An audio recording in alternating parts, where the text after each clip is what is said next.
Welcome back to Montober 2025. Today we are discussing Phantasm 4, the second to last Phantasm movie as our Phantasm marathon continues. This film picks up where the last film left off and also answers questions about the tall man. At least, who was he? What are his origins? All will be revealed. It picks up immediately where the last film left off. Mike disappeared, heading to who knows where, trying to keep one step ahead of the tall man. Reggie pinned to the wall by the sentinel spears, only for thousands of them to be released into the night. We see more towns that have just disappeared, and it's one thing I can't help but wonder, how is this affecting the larger world? It's something we never see in these films. Are there news reports covering these small town disappearance? Is it like a national or even an international crisis at this point? We never find those things out. But anyway, Reggie goes off.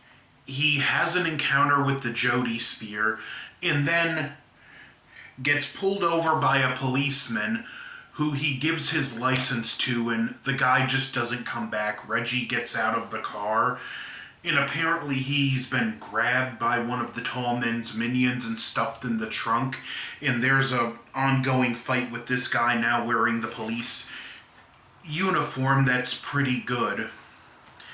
And meanwhile, Mike just driving, the tall man shows up, takes control of the hearse, and he's taken to Death Valley. We see Mike having visions of the Civil War and of a Civil War mortician that's on the battlefield, or at least behind the lines, at one of the medical centers it's the tall man.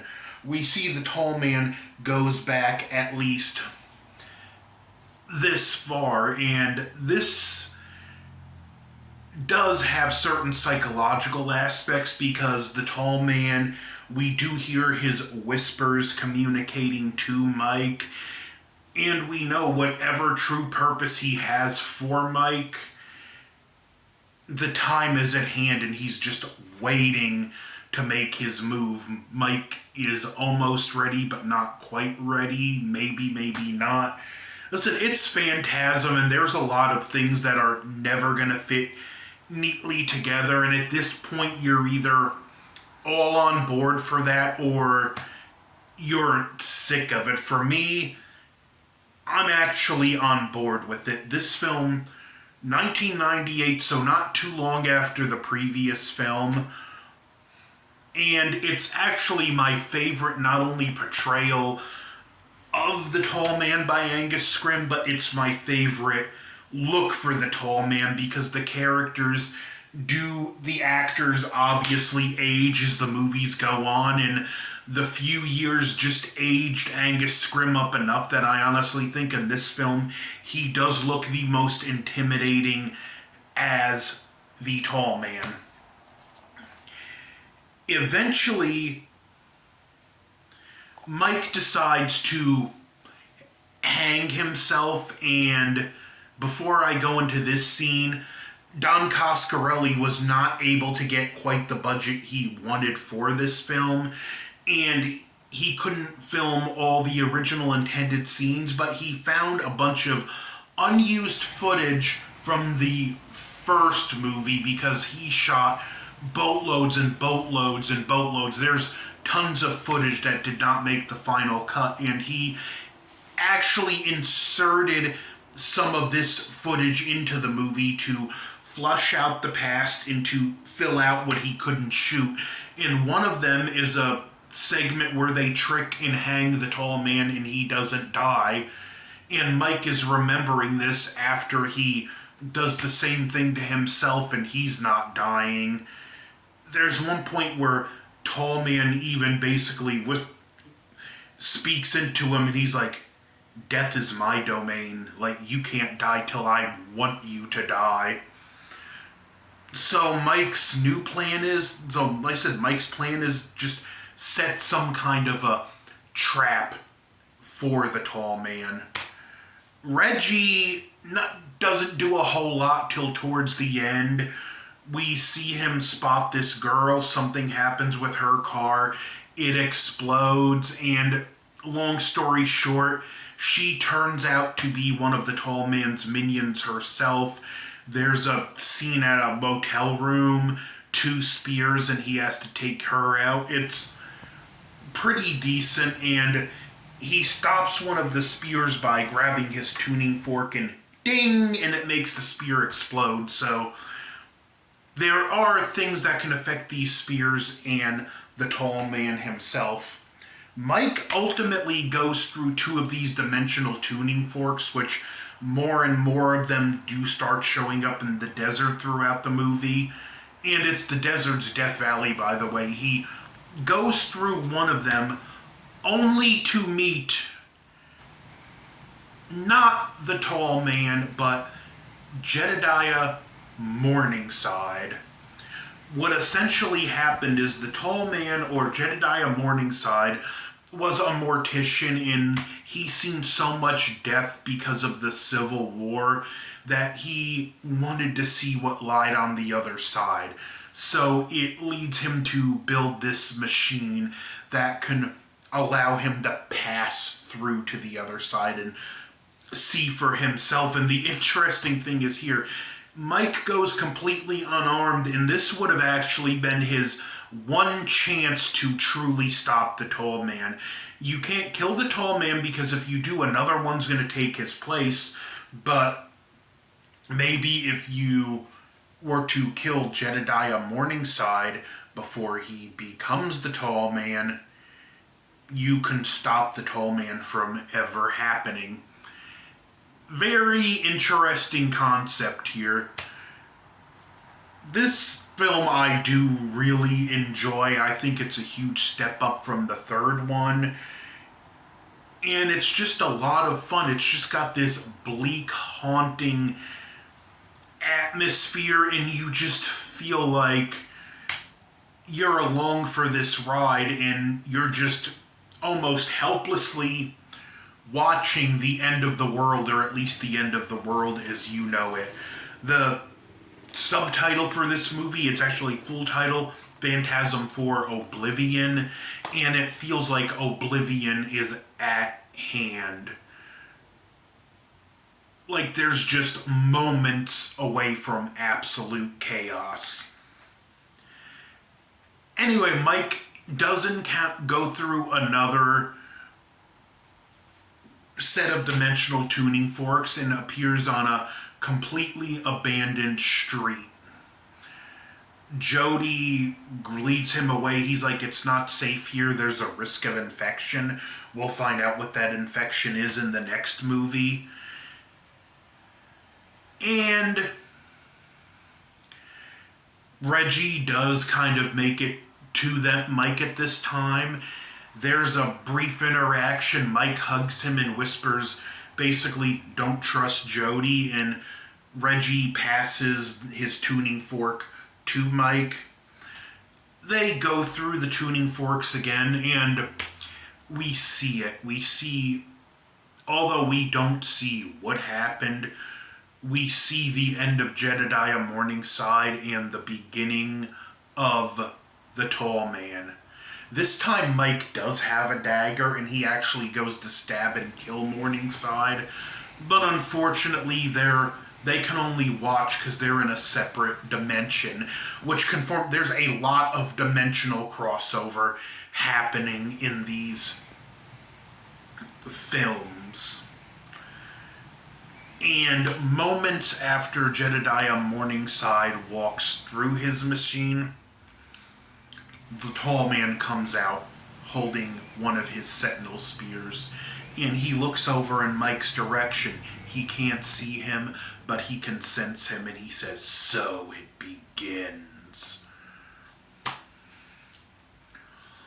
Then Mike winds up on a autopsy table. Well, first he confirms Jody is a threat, thinks he stops him, and then he winds up on an autopsy table with Jody pinning him down, and the tall man taking a sentinel spear and cutting into his skull to get the gold spear. Mike manages to get away with the tuning fork, which stuns the tall man, but because he hesitates when he sees Jody bleeding out on the floor, it allows Tall Man to recover and pull the tuning fork from his hand. He manages to go through the tuning fork, and Mike, while he's gone, checks out. Well, Mike checks out the hearse, and not Mike, Reggie checks out the hearse, and we see throughout the film Mike had been doing things and to it and implied that he's making his own sentinel spear. A crude one, however, but a sentinel spear nonetheless. The two heroes, Reggie and Mike, are standing side by side. Reggie, after a previous encounter, gets ready to blow the tall man away point blank with his 4-barrel shotgun, but he forgot to reload it after the last time he used it. Mike calls the sentinel spear. It stabs tall man in the back of his head. He just grabs it and calls it a toy, but gets drawn to the car, which Mike rigs to explode. The tall man comes, a new tall man, the tall man, whatever he is, comes through the tuning forks and rips the gold spear out of Mike, who's helpless to do anything. And he's dying. Reggie grabs his shotgun, basically saying he's going to stop him, and goes through the tuning forks. And the last scene we see is it zooms into Mike's eyes as he's having a flashback. A night with him as a kid. Reggie pulls over in the ice cream truck, and as he gets in the ice cream truck, Reggie hears the voice of Mike. "I'm dying, Reg." And Reggie's like, "Did you hear that?" Mike just answers, "It's just the wind," and they drive off into the darkness, only it's an unsettling darkness, like the darkness itself is swallowing the ice cream truck alive. And this ending I find absolutely chilling. I love this ending. It's, I think, brilliant in so many ways, not just in that unsettling feeling, but in the way he expertly used old footage that was never before used over again. Phantasm for Oblivion is a very fun horror film. It expands the Phantasm mythos, giving us looks into the origin of the tall man, as well as continuing the story. And I do like that we don't see what exactly happens to Morningside when he walks through the dimensional fork. I think in Phantasm 2, when we seen that thing that was ripping out through his head and like grabbing at Mike, I think whatever that is, that's the entity that took over Morningside's body. And, well, I love that that was left ambiguous. I think it's always the best thing with characters like the Tall Man, where it's okay to answer questions about him, but if you're going to answer questions, you need to ask questions in their place, and this does that expertly. We see what happened, but we never find out exactly what truly happened. We just know he walked through the gate, Jedediah Morningside, and the Tall Man came back out the other side, as well as it being revealed that the fortune teller gypsy lady from the first film, that apparently she was Jedediah Morningside's wife, so she does have some greater connection. Phantasm for Oblivion, solid film. And next time I return, we are going to conclude the marathon with Phantasm 5, Ravager, and then we'll do a Phantasm ranking. Been a very productive Montober. I've covered both the Psycho franchise and the Phantasm franchise. I've had or will have some extra goodies for Montober at this point, and we still have our Halloween Resurrection video, so don't forget to like, share, comment, subscribe. Over and out. Bye!